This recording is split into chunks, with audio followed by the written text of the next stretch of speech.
Hello बच्चों। हम लोग पढ़ रहे हैं न्यूक्लियाई और लास्ट लेक्चर में मैंने आपको बताया था हाफ लाइफ क्या होती है। तो थोड़ा सा उसके बारे में ब्रीफ डिस्क्रिप्शन करते हैं फिर हम आगे बढ़ते हैं। तो मैं लास्ट टाइम आपको बता रहा था कि हमारे पास ऐसे कुछ ग्राफ होता है जो बताता है डिके और टाइम के साथ रिलेशन। मतलब we have this time and these are the number of nuclei remaining. कितने न्यूक्लियाई बच गए ये वो है। सो T0 पे कितना था, इतने सारे थे जिनका नाम था N0 और वो टाइम के साथ डिके हो रहे थे और इनफाइनाइट टाइम तक डिके होते रहेंगे। ऐसे ग्राफ आएगा। क्लियर है। अगर हम इस वाले हाइट को देखें, मान लो ये 1 मीटर है, सपोज ये 1 मीटर है, तो हाफ मीटर कहां पे होगा? हाफ मीटर होगा यहां पे। अगर हम यहां से एक लाइन खींचे ऐसे ऐसे ऐसे, तो एक्चुअली इस चीज को क्या बोलेंगे? इस चीज को बोलेंगे N0/2, क्योंकि हाफ हो गया। मतलब वर्टिकल लाइन क्या शो कर रहा है? Number of nuclei remaining. और अगर मैंने हाफ पे कट लगाया हुआ है तो ये हाफ हो जाएंगे। और ये वाली एक्सिस क्या बताएगी? टाइम को। इस टाइम को क्या बोलेंगे हम? T half. ये हाफ लाइफ टाइम होगा क्योंकि इतनी देर में हाफ हो गए। परफेक्ट है। अब ये कितनी हाइट है? लेट से ये हाफ मीटर है, ऐसे मान लेते हैं ये हाफ मीटर है। अगर हम इसके मिड में कट लगाएं इतना, तो वो क्या आएगा? वो आएगा कि अभी जितने न्यूक्लियाई हैं ये वाले जितने न्यूक्लियाई हैं उसके हाफ कितनी देर में रह जाएंगे। इसको हम लोग क्या बोलेंगे? इसको हम लोग बोलेंगे ½ इंटू N0। ये हम पढ़ चुके हैं ऑलरेडी, है ना। और अगर हम यहां से लाइन सीधी खींचे ऐसे, तो ये क्या चीज आएगा? ये आएगा 2T हाफ, क्योंकि अब कितने हाफ लाइफ हो गए? 2 हाफ लाइफ हो गए। इसी तरह से अगर हमारे पास जो ये वाला पोर्शन बच गया, अगर हम इसको हाफ कर दें, इसका हाफ करेंगे तो यहां पे आएगा। और अगर हम यहां से सीधी लाइन खींचते हैं और ये यहां पे टच करेगा तो ये कितना आ जाएगा? ये आ जाएगा 3T half. So we can by this graph हम टी हाफ को अलग अलग वैल्यूज को कैलकुलेट कर सकते हैं। मतलब ग्राफ की हेल्प से हमें टी हाफ पता चल जाएगा। और लास्ट टाइम मैंने आपको टी हाफ का रिलेशन क्या बताया था बेटा? टी हाफ का रिलेशन था 0.693। और सॉल्व करें तो 1 भी लिख सकते हैं डिवाइडेड बाय लेमडा, जहां पे लेमडा क्या चीज है? डिके कांस्टेंट और डिसइंटीग्रेशन कांस्टेंट। और ये मेनली किस पे डिपेंड करता है? ना ये प्रेशर पे, ना ये टेम्परेचर पे, ना ह्यूमिडिटी पे, ना एक्सटर्नल किसी तरह के बिहेवियर पे, इन्वायरमेंट पे डिपेंड नहीं करता। ये उसका नेचुरल फिनोमिनन है जिसकी हेल्प से वो रेडियो एक्टिव सब्सटेंस डिके करता है। जैसे अगर कोई आपसे बोले यूरेनियम के आसपास का टेम्परेचर बढ़ गया, यूरेनियम डिके हो जाएगा, बिल्कुल नहीं डिके होगा, क्योंकि वो न्यूक्लियस के अंदर की बात है।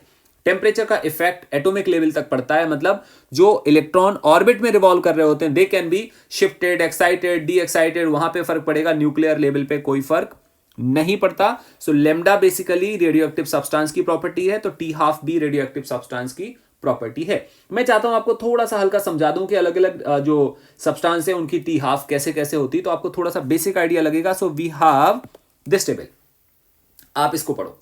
ये यूरेनियम का एक आइसोटोप है 92-238 और इसकी हाफ लाइफ 4.5 इंटू 10⁻9 ईयर्स है। आप समझ सकते हैं। मतलब अगर हम नेचुरली 5 kg यूरेनियम को छोड़ दें, रख दें, कौन सा वाला यूरेनियम? 92-238। यूरेनियम के अलग अलग आइसोटोप होते हैं। कुछ आइसोटोप ऐसे होते हैं जो बहुत ज्यादा रिएक्टिव होते हैं, रखते साथ वो डिके हो जाते हैं।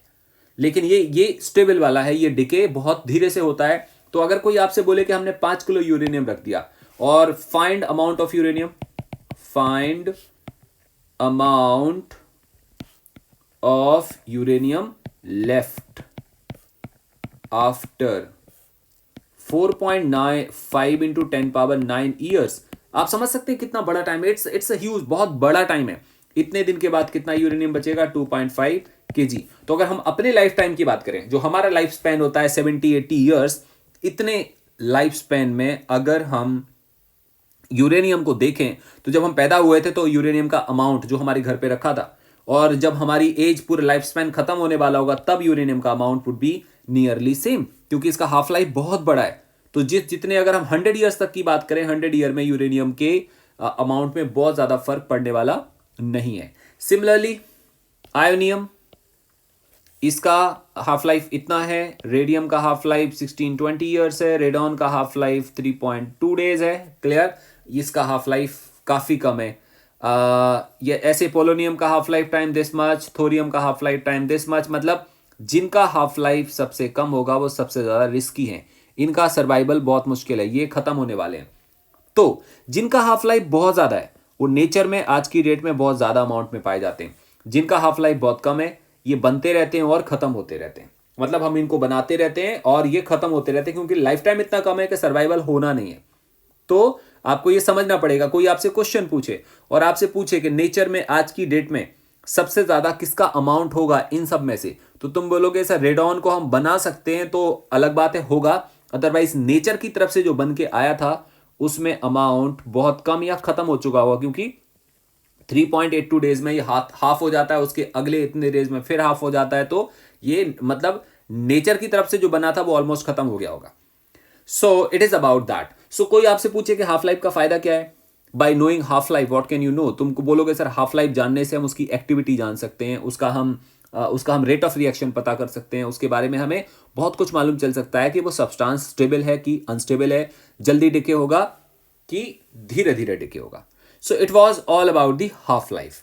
अब हम पढ़ते हैं एवरेज लाइफ, और एवरेज लाइफ पढ़ने से पहले मैं आपको पढ़ाता हूं total life span. Average life से पहले पढ़ाता हूं मैं टोटल लाइफ स्पैन, तो इसको ऐसे लिखता हूं टोटल लाइफ, सिंपल ऐसे लिखते हैं। टोटल लाइफ क्या होती है, आप ऐसे अंडरस्टैंड करो कि हमारे पास हम लोग 10 एनिमल्स लेके आते हैं, 10 एनिमल्स लाते हैं, एनिमल 1 से लेके एनिमल 10 तक। अगर मैं पूछूं आपसे कि इसका लाइफ स्पैन कितना है, तो पता चला कि ये सरवाइव करा 20 ईयर्स तक, तो इसका लाइफ स्पैन कितना होगा 20 ईयर। अगला वाला सरवाइव करा 21 ईयर तक, फिर ऐसे ऐसे करके ये सरवाइव करा लेट से 30 ईयर तक। तो अगर मैं आपसे पूछूं कि इसका लाइफ स्पैन, तुम बोलोगे 20 ईयर, फर्स्ट वाले का 20 ईयर, इस वाले का 21 ईयर, लास्ट वाले का 30 ईयर। मैं कहूंगा टोटल लाइफ बताओ, टोटल लाइफ, तो तुम बोलोगे टोटल लाइफ का मतलब ग्रुप ऑफ एनिमल्स की लाइफ। मैं कहूंगा यस, मतलब इस ग्रुप ऑफ एनिमल्स की टोटल लाइफ क्या आएगी, तो इसका आंसर आएगा 20 plus 21 plus whatsoever up to 30। This is what total life of group of animals.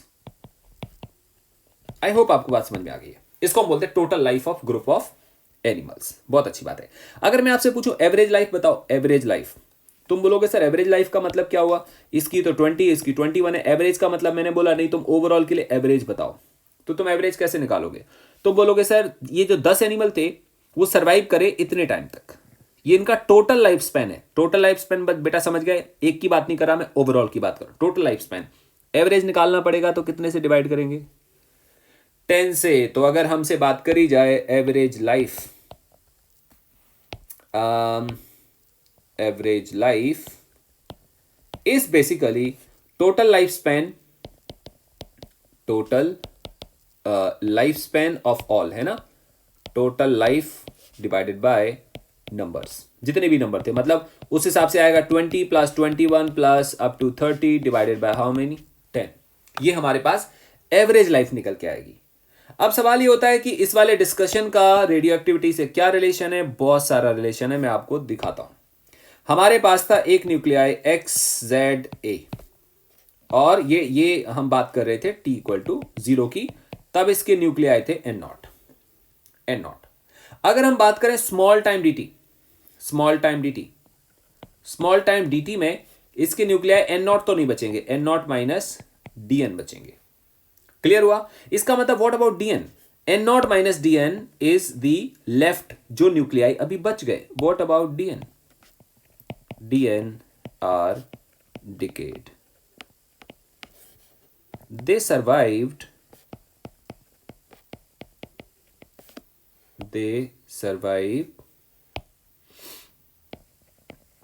for negligible time। ऐसा क्यों लिखा हम लोगों ने, they survived for tending to 0 time। ऐसा मैंने क्यों बोला बेटा, क्योंकि t0 पे जब हमने देखा तो वो N0 थे, और 0 से बस थोड़े से टाइम बाद की बात करी, तो हमारे पास इतने बचे। इसका मतलब ये रखते साथ, मतलब हमारे ऑब्जर्वेशन के स्टार्ट करते साथ ये डिके हो गए। इसका मतलब इनका सर्वाइवल टाइम कितना है, इनका सर्वाइवल टाइम है 10 into 0, मतलब नियरली 0 टाइम है। आप मेरी बात समझ पा रहे हो, मैं बार बार कह रहा हूं इनका सर्वाइवल टाइम कितना है, 0 टाइम है, मतलब ये 0 टाइम के लिए सर्वाइव करे। तो अगर मैं आपसे बात करूं कि इनका लाइफ स्पैन निकालो, इनका लाइफ स्पैन तो 0 आएगा। लेकिन अगर इसके लाइफ स्पैन की बात करें कि जो N0 पूरे डिके होंगे वो कितनी देर में डिके हो पाएंगे, वो इनफाइनाइट टाइम में डिके हो पाएंगे। तो अगर इनका लाइफ स्पैन निकालना हो तो कैसे निकालेंगे, तो उसके लिए एक प्रोसीजर है, तो मैं आपको दिखाता हूं। दोबारा से वी हैव XZA, t0 पे कितने N0, t टाइम पे कितने बच गए, N बच गए, परफेक्ट है। अगर मैं t प्लस dt की बात करूं तो कितने बच गए, n माइनस डी एन। अगर मैं आपसे बात करूं कि dn कौन है, ये dn कौन है, dn आर डिकेड। कब डिके हुए, रखते साथ डिके हो गए थे कि टी टाइम के बाद डिके हुए, सोचो आप। ये वाले कब डिके हुए, ये बिगिनिंग वाले डिके थे कि टी टाइम के बाद वाले डिके हैं, तो पता चला टी टाइम के बाद वाले डिकेड हैं। So D N R the decade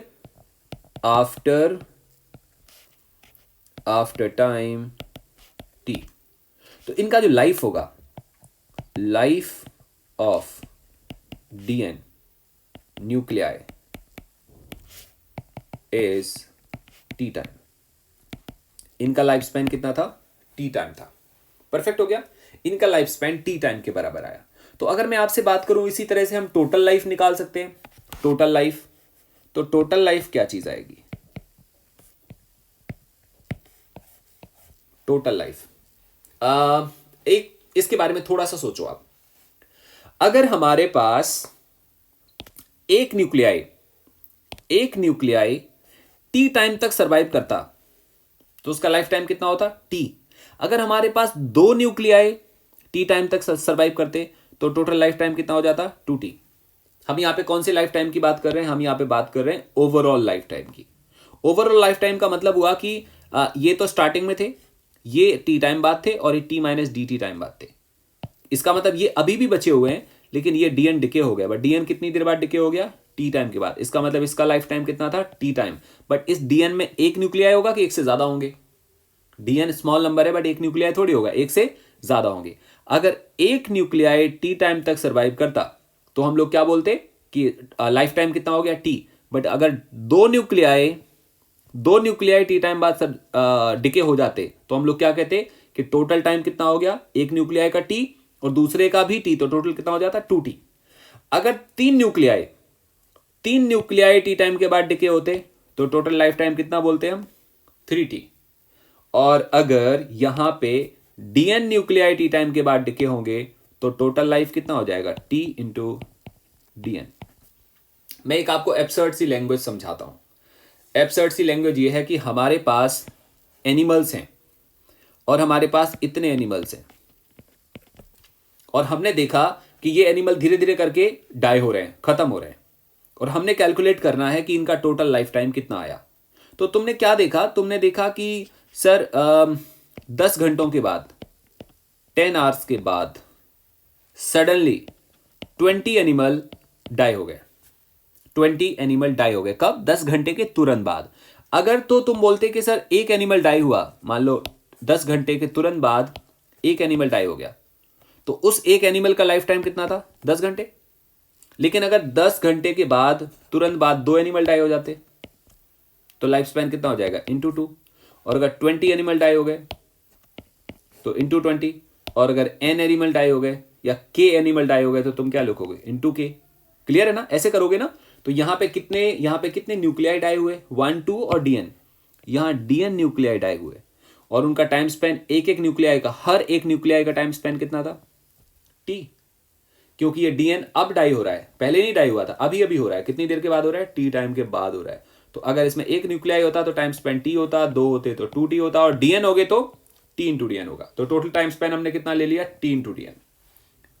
क्या आपको ये बात समझ में आ गई है, बहुत अच्छी बात समझ में आ गई है।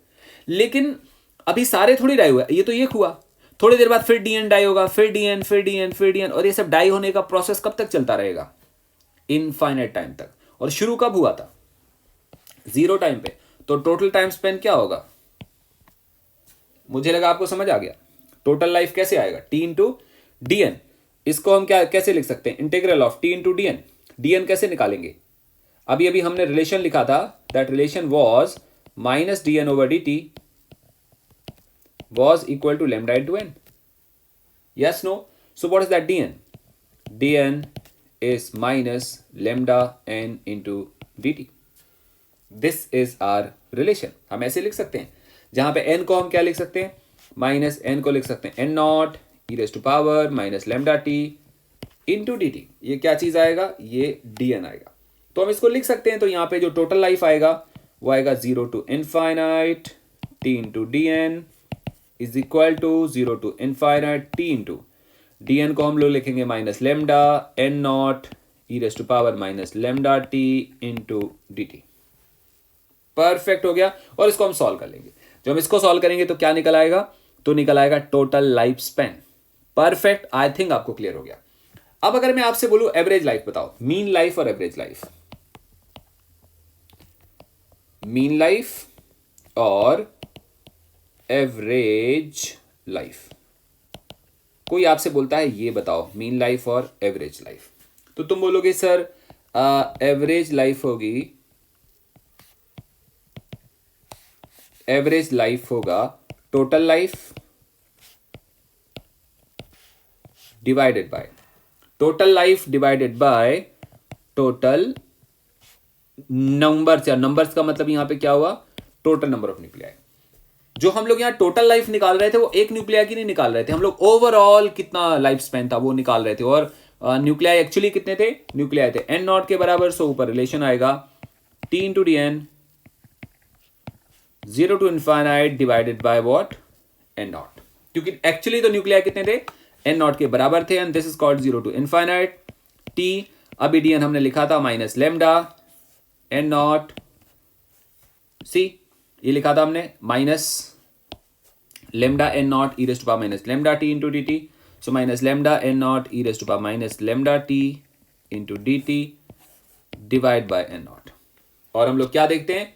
एन नॉट से एन नॉट कैंसिल हो गया। परफेक्ट। लेमडा को हम बाहर निकाल सकते हैं तो हमारे पास रिलेशन आ सकता है दिस इंटीग्रेशन लेमडा या माइनस लेमडा को हम बाहर निकालेंगे, this is 0 to infinite, this is t e raise to power minus lambda t into d t. Perfect. और इसको हम प्रोडक्ट रूल के हिसाब से कैलकुलेट कर सकते हैं, और जब हम इसको प्रोडक्ट रूल के हिसाब से कैलकुलेट करेंगे तो हमारे पास वैल्यू आएगी। जिन लोगों को मैथमेटिक्स आती है दे कैन सॉल्व, अदरवाइज अगर आपको मैथमेटिक्स नहीं आती तो आई वुड रिकमेंड, अगर आपको इसको लिख के आना है तो आप इसको डायरेक्ट लिख के आ सकते हैं, that this answer would come out equal to minus lambda हम लोगों ने बाहर निकाला हुआ था, और जब हम इसको सॉल्व करेंगे तो ये आएगा -1 अपॉन लेमडा स्क्वायर। परफेक्ट। और जब ये आएगा तो हम जब सॉल्व करेंगे तो हमारे पास बचेगा 1 बाय लेमडा, और इसको हम बोल रहे थे टी मीन लाइफ। अभी आप देखो टी मीन एवरेज लाइफ का लेमडा के साथ रिलेशन है, और हाफ लाइफ का भी लेमडा के साथ रिलेशन है। We have this half life is equal to 0.693 divided by lambda. इन दोनों का आपस में लेमडा में रिलेशन है। इसका मतलब हुआ कि हम मीन लाइफ और हाफ लाइफ को भी आपस में रिलेट कर सकते हैं।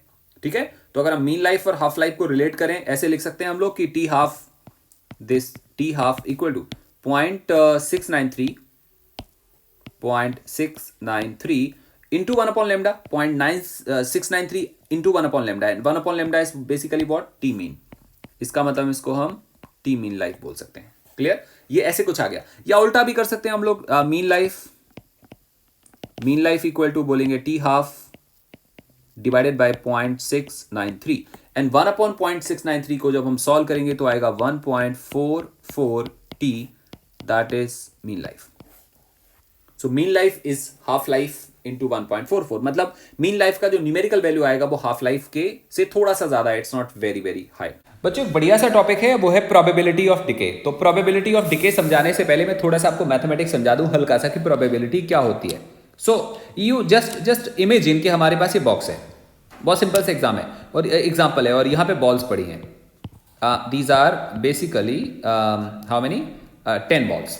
10 बॉल्स पड़ी हैं, डिफरेंट कलर्स की पड़ी हैं, डिफरेंट कलर्स की पड़ी हैं, और ये बॉक्स ना पूरी तरह से बंद है, मतलब ब्लाइंड है, हमें दिख नहीं रहा, हमें कुछ नहीं दिख रहा। हम अपने हाथ को इसमें लोअर करते हैं अंदर, और बाय डिफॉल्ट हम एक बॉल को निकालते हैं। तो इसमें बहुत सारे 10 बॉल 10 कलर की हैं, और इसमें से हमने ब्लैक बॉल निकालनी है। तो अगर मैं आपसे बोलूं कि प्रोबेबिलिटी ऑफ ब्लैक बॉल क्या होगी, प्रोबेबिलिटी मतलब इसके निकलने की पॉसिबिलिटी या प्रोबेबिलिटी क्या है, तो तुम बोलोगे सर 1 in 10। 1 in 10 का मतलब हमने बॉल निकालनी है एक, कितने में से? 10 बॉल्स में से निकालनी है। तो किसी एक पर्टिकुलर बॉल के निकलने की प्रोबेबिलिटी होगी 1 out of 10। क्योंकि 10 बॉल्स हैं, एक हमने निकालनी है, तो वो पॉसिबल, वो पिक हो पाएगी कि नहीं हो पाएगी कुछ नहीं पता। हो सकता है पिंक कलर की बॉल आ जाए, रेड कलर की बॉल आ जाए, येलो कलर की बॉल आ जाए, ग्रीन कलर की बॉल आ जाए, कोई भी बॉल आ सकती। तो ब्लैक कलर की बॉल, पर्टिकुलरली ब्लैक कलर की बॉल आएगी कि नहीं आएगी, तो पॉसिबिलिटी कितनी है? पॉसिबिलिटी है 10%, या एक चांस आउट ऑफ 10 चांस, मतलब 10 बॉल में से एक हो सकता है। इसको हम बोलते हैं प्रोबेबिलिटी। पहले हमें ये बात समझनी पड़ेगी। ये हम क्यों पढ़ रहे हैं? क्योंकि हमें प्रोबेबिलिटी ऑफ डिके पढ़ना है। अब सवाल होता है कि प्रोबेबिलिटी ऑफ डिके का क्या मतलब है? इसका बेसिक मतलब है कि सपोज करो हमारे पास न्यूक्लियाई है ZA, क्लियर है, और हम बात कर रहे हैं t=0 की, तो इस पे कितने न्यूक्लियाई थे टोटल? n0 के बराबर थे। परफेक्ट। कितने न्यूक्लियाई बेटा? n0 के बराबर है। अब हम बात करते हैं आफ्टर टाइम t, टाइम हो गया t, और कितने बच गए? n बच गए। बट ये कौन से n बचे हैं? आप सोचो ना, हमारे पास इतने सारे न्यूक्लियाई शुरुआत में थे और ये n बच गए। कौन से n बचे हमें नहीं पता, लेकिन n बच गए ना, तो बचने की क्या प्रोबेबिलिटी है? तो इसको हम बोलते हैं probability of survival. Probability of survival. सबसे पहले हम ये पढ़ते हैं, बाद में डिके पढ़ेंगे। So probability of survival is equal to survived, survived कौन से सर्वाइव हो गए? Upon total, upon total.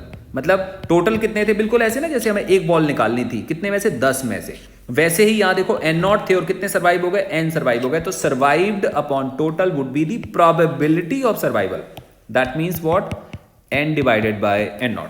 आपको शायद समझ आ रहा होगा। तो अगर हम लोग फर्स्ट पॉइंट की बात करें, that is the probability of survival, then that equal to n upon n0, और n को हम लोग क्या बोल रहे थे? n0 e raise to power minus lambda t divided by n0। ये कैंसिल होगा तो क्या बचेगा? Minus this e raise to power minus lambda t is what? Probability of survival. Done हो गया। अब हमने बात करना है डिके की, probability of decay, probability of decay. तो तुम सबसे पहले तो ये बोलोगे कि सर देखो हमारे पास n0 थे, कब? t=0 पे। अब कितने बचे? n, कब? t टाइम के बाद। तो एक्चुअली डिके कितने हो गए? डिके हो गए n0 माइनस n। तो अगर कोई तुमसे बोले कि इनके डिके होने की क्या पॉसिबिलिटी है, तो आप बोलोगे सर शुरुआत में हमारे पास n थे और n0 माइनस n डिके हो गए। कौन से n0 माइनस n डिके हुई है हमें नहीं पता। मतलब हमारे पास एक बहुत बड़ा सा एक पीस था, बहुत बड़ा रेडियो एक्टिव सब्सटेंस का, और उस रेडियो एक्टिव सब्सटेंस के एक पीस में से ये वाले डिके हो गए। तो प्रोबेबिलिटी ऑफ डिके क्या होगी? Decayed divided by initial. So we have this relation, probability of decay is equal to what? Decayed, मतलब कितना डिके हो गया, divided by how much was initial, या टोटल। इनिशियल भी बोल सकते हैं, टोटल बोल सकते हैं। That is n0 minus n divided by n0, that is 1 minus n upon n0। That is 1 minus n upon n0 को क्या बोलते हैं हम? e raise to power minus lambda t। This is called probability of decay. मतलब इतना decay होने की जो पॉसिबिलिटी है वो ये होगी। और ध्यान से देखो, ये टाइम का फंक्शन है, अलग अलग टाइम पे इसकी प्रोबेबिलिटी डिके होने की डिफर कर रही है। इनिशियली कुछ और होगी, बाद में जैसे जैसे टाइम पास करेगा वैसे वैसे प्रोबेबिलिटी बदलते चले जाएगी। परफेक्ट। आई थिंक यहां तक समझ में आ गया। एक और टॉपिक है इस वाले पर्टिकुलर कॉम्बिनेशन में, जो हम कॉम्बिनेशन पढ़ रहे हैं। The topic is activity, activity of radio active substance. मतलब किसी भी सब्सटेंस की एक्टिविटी क्या होगी? एक्टिविटी का मतलब है कि वो कितना ज्यादा एक्टिव है। ऐसे में आपसे बोल सकता हूं कि ये कितना ज्यादा एक्टिव है, उसको हम बोलते हैं एक्टिविटी। अब एक्टिव का क्या मतलब हुआ? तो आप ऐसे देखो, हमारे पास ये रेडियो एक्टिव सब्सटेंस है। अगर ये धीरे धीरे डिके हो रहा है, धीरे धीरे डिके हो रहा है, तो ये कम एक्टिव है, और तेजी से डिके हो रहा है तो ये ज्यादा एक्टिव है। तो हम लोग क्या बोल सकते हैं? हम कह सकते हैं कि activity is nothing but the rate of reaction. This is rate of reaction. जितना ज्यादा किसी पर्टिकुलर रेडियो एक्टिव सब्सटेंस का रेट ऑफ रिएक्शन होगा, उतनी ज्यादा उसकी एक्टिविटी होगी। सपोज करो हमारे पास ये न्यूक्लियस था XZA, और T टाइम के बाद ये N बचते हैं। कितने? N न्यूक्लियाई बचते हैं। तो ऐसे वाले केस में अगर हम लोग बात करें rate of reaction, rate of reaction, तो तुम लोग बोलो, तो आप बोल सकते हो sir R is equal to minus dN over dt, और इसी को हम नाम देते हैं एक्टिविटी, और एक्टिविटी को हम लोग A से लिख देते हैं। सो R इज बेसिकली A, मतलब नाम अलग अलग है, चीज सेम है। एक्टिविटी का मतलब रेट ऑफ रिएक्शन है, जिसको हम R से भी डिफाइन कर सकते हैं, A से भी डिफाइन कर सकते हैं, और what is that? This is minus dN over dt, and we know now this dN over dt is what? Lambda into n. ये कब की, ये what is this? This is the activity at time T. ये beginning का नहीं है ना, beginning में तो डिफरेंट एक्टिविटी होगी, ये हम टी टाइम बाद की बात करते हैं। अगर हम लोग से बात करी जाए कि activity at t equal to zero, t equal to zero का मतलब इनिशियल की बात करेंगे, उसको हम लोग डिफाइन कर लेते हैं एन नॉट से, सॉरी ए नॉट से। This would be the initial activity, और this equal to what, lambda into N naught, क्योंकि हमें मालूम है ना लेमडा तो कांस्टेंट है, लेमडा जैसा पहले था वैसा बाद में रहेगा, डिटो सेम। और ये किस पे डिपेंड कर रहा है, डायरेक्टली एन पे डिपेंड कर रहा है। So this is after time t and it is at t equal to zero. अगर हम दोनों को डिवाइड करते हैं तो हमारे पास रिलेशन आएगा A upon A naught is equal to N upon N naught, and what is N, n naught e raised to power minus lambda t divided by n naught. So we have this a equal to a naught e raised to power minus lambda t. अगर हम इसका भी graph plot करें तो same आएगा बेटा, जैसा उसमें आ रहा था नंबर ऑफ न्यूक्लियाई में। This is what A, initially कितनी एक्टिविटी है ए नॉट, एंड बाद में जैसे जैसे टाइम पास करेगा वैसे वैसे रेडियो एक्टिव सब्सटेंस का एक्टिविटी कम होती जाएगी। एक्टिविटी कम होने का मतलब उसका रेट ऑफ रिएक्शन कम हो रहा है। रेट ऑफ रिएक्शन क्यों कम हो रहा है, क्योंकि नंबर ऑफ न्यूक्लियाई जो बच रहे हैं वो धीरे धीरे टाइम के साथ कम होते चले जा रहे हैं। आई होप आपको क्लियर हो रहा होगा। So this is the relation what we have. अगर हमसे बोला जाए कि हमने एक्टिविटी का हाफ लाइफ टाइम के साथ रिलेशन निकालना है तो भी आप निकाल सकते हो। वो कैसे निकालोगे, हमारे पास रिलेशन है A naught is equal to lambda into N naught. What is lambda, this was 0.6931 divide by T half. यहाँ टी का मतलब क्या है, टी हाफ आप ऐसे भी बोल सकते हो। आई थिंक आपको क्लियर हो गया। ये इनिशियल एक्टिविटी है। अगर हम टी टाइम बाद की एक्टिविटी की बात करें तो ये आता है lambda into n, and lambda is again the same value, that is 0.6931 divided by T half multiplied by n. And n को भी अगर हम चाहें तो फर्दर कन्वर्ट कर सकते हैं, 0.6931 divided by t half, n का मतलब आएगा n naught e raise to power minus lambda t, and this is the relation of activity. और ये किसका फंक्शन है, ये टाइम का फंक्शन है। जो हमारे पास एक्टिविटी आ रही है उसकी अपनी एक यूनिट है, क्योंकि मैंने आपको बोला था हमारे पास एक्टिविटी का मतलब है रेट ऑफ रिएक्शन, जिसका मतलब था dn ओवर dt। परफेक्ट, हम माइनस भी ले सकते हैं। और इसकी जो एक्चुअली यूनिट आती है दैट्स कॉल्ड डिके पर सेकेंड। बट डिके पर सेकेंड बहुत छोटी यूनिट है। रीजन बिहाइंड, एक सेकेंड में एक डिके तो नहीं होता ना, एक सेकेंड में बहुत सारे डिके होते हैं। There are so many, let's say we have a crystal और a solid block of uranium. उस सॉलिड ब्लॉक में से बहुत सारे न्यूक्लियाई हैं, तो हर न्यूक्लियाई में से तो नहीं डिके होगा, बट बीच बीच में से कुछ में से हो रहा होगा। तो जो डिके के नंबर आएंगे वो बहुत ज्यादा आएंगे, इसलिए इसकी यूनिट हम 1 डिके 2 डिके पर सेकेंड नहीं बोलते। ये बहुत बड़ी यूनिट्स आती हैं, इसलिए हम लोगों ने अलग अलग यूनिट डिफाइन करी है। अलग अलग साइंटिस्ट हुए, जिनमें से एक साइंटिस्ट थे क्यूरी, आप लोगों ने नाम सुना होगा ऑलरेडी, क्यूरी। तो क्यूरी के नाम पे हम लोगों ने एक यूनिट बना दी, CI लिख देते हैं हम इसको शॉर्ट में। तो इसको बताता हूं मैं, थोड़ा सा मैं लिखवाता नहीं हूं, बस आप सुन लो। The activity of radioactive sample is said to be 1 curie when 3.7 into 10 raised to power 10 decays take place in 1 second. इसका मतलब है एक क्यूरी का मतलब क्या है यार, एक क्यूरी का मतलब है 1 CI that is equal to 3.7 into 10 raised to power 10 decay per second। बहुत सारे डिके हैं ये पर सेकेंड। मतलब अगर 3.7 इंटू 10 टू पावर 10 डिके हो रहे हो किसी रेडियो एक्टिव सब्सटेंस से, तो हम क्या बोलेंगे, उसकी एक्टिविटी कितनी है, 1 क्यूरी। तो क्यूरी के नाम से हमें पता चल जाएगा कि डिके कम हो रहा है कि डिके ज्यादा हो रहा है। हम इसी तरह से यूज कर सकते हैं मिली क्यूरी, माइक्रो क्यूरी, है ना, इतना तो हम जानते हैं यार। मिली क्यूरी का मतलब क्या हुआ, 10 power -3 into 3.7 into 10 to power 10, that becomes what, 3.7 into 10 to power 7 decays पर सेकेंड।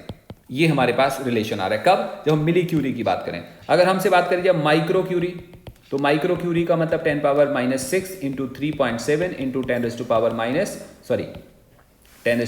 +10 है ना। और अगर हम इसको यूज कर रहे हैं तो आ रहा है 3.7 multiplied by 10 to power 4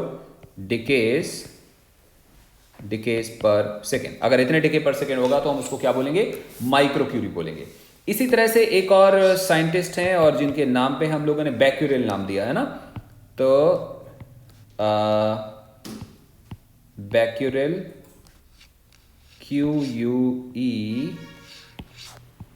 QUEREL, और इसको हम डिफाइन करते हैं शॉर्ट में BQ से। क्लियर। तो 1 बैक्यूरेल का मतलब क्या है, 1 becquerel का मतलब है, ये बहुत छोटी यूनिट है, that is 1 decay per second। मतलब अगर 1 becquerel है तो वो बहुत ज़्यादा छोटी वैल्यू है, क्लियर है। और अगर हम 1 क्यूरी की बात कर रहे थे तो वो 3.7 इंटू 10⁻10 डिके पर सेकेंड था, और 1 डिके पर सेकेंड को हम बैक्यूरेल कहते हैं। इसका मतलब हम कह सकते हैं 1 curie equal to 3.7 into 10⁻10 Becquerel.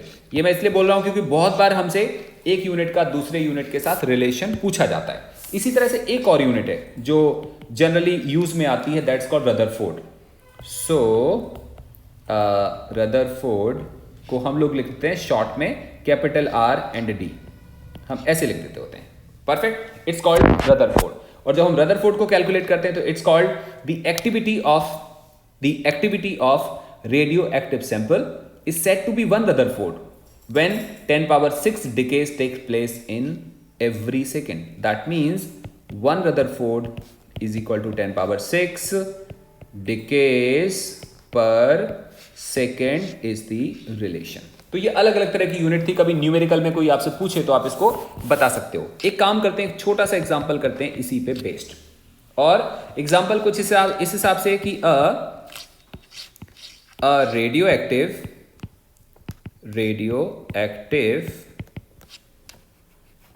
element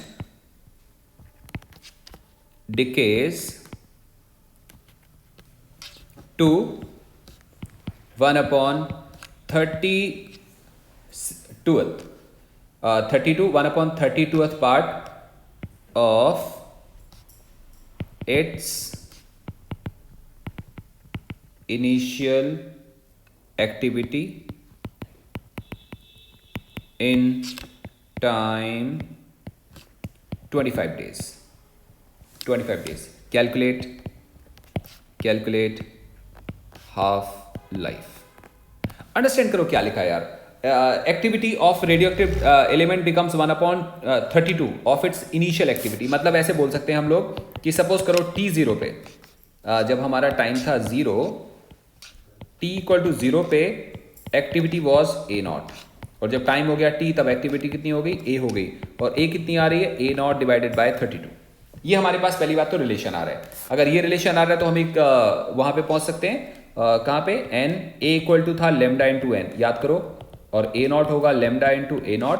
हम यहां से डिवाइड कर सकते हैं A/A0 इक्वल टू n/n0, और हमें A/A0 का रिलेशन पता है। और आपको याद होगा n/n0 को हम कैसे समझते होते थे, n/n0 को हम समझते थे कि दिस इक्वल टू ऐसे करते हैं, हम लेफ्ट हैंड साइड की वैल्यू लिखते हैं, this is equal to 1/32, that is n/n0। हम लोग ऐसे बात कर लेते हैं। एंड 1/32 का मतलब क्या हुआ, हम इसको लिख सकते हैं half into power n equal to n/n0।